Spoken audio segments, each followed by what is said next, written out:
Laga lanjutan kualifikasi Piala Dunia 2026 zona Asia akan kembali digelar. Indonesia di grup C akan lakoni laga ke-7 penyisihan grup.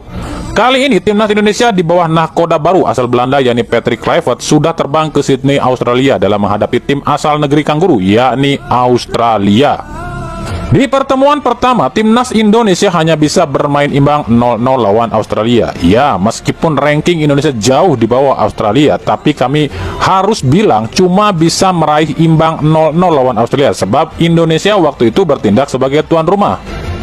Laga ini sendiri pasti akan sangat menyita perhatian publik sepak bola Indonesia, dan ini akan membuat publik sepak bola Indonesia sangat menantikan dan akan menjadi seperti apa sih timnas Indonesia di bawah nahkoda baru, sebab ada beberapa hal yang sangat dinantikan ataupun ditunggu oleh pecinta sepak bola tanah air.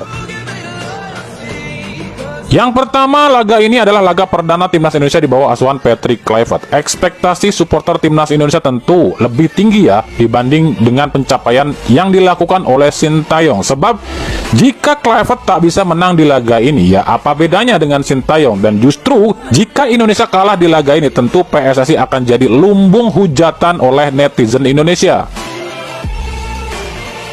Yang kedua, laga ini akan jadi sorotan sebab laga ini adalah satu-satunya nyawa PSSI di era Erick Thohir. Jika gagal melaju ke Piala Dunia, maka bukan tidak mungkin rezim Erick Thohir bisa saja dijungkalkan, sebab usai mencopot Sintayong, timnas Indonesia ini gagal di beberapa ajang ya, meskipun itu baru ajang kelompok umur loh ya. Beban berat di laga ini bukan dirasakan oleh pemain atau pelatih lo ya, tapi akan dirasakan oleh Erick Thohir. Sebab ketika Sintayong dipecat, semua hujatan itu ditujukan pada Erick Thohir. Nah, apa jadinya kalau timnas Indonesia kalah di laga ini ya, meskipun pemecatan Sintayong itu bukan murni keinginan ketum PSSI, tapi keinginan Esko PSSI dan sejumlah pengamat sepak bola. Tapi kami bisa pastikan, kami bisa taruhan lah ya, jika timnas kalah di laga ini, Esko dan juga pengamat bola ini akan cuci tangan dan lebih menyalahkan ketum PSSI, betul dong? Jadi kemungkinan akan ada kata-kata seperti ini nih kalau timnas kalah dari Australia. Esko PSSI akan bilang seperti ini, lah itu kan keputusan ketum, kami cuma ngasih pendapat aja, gitu kan?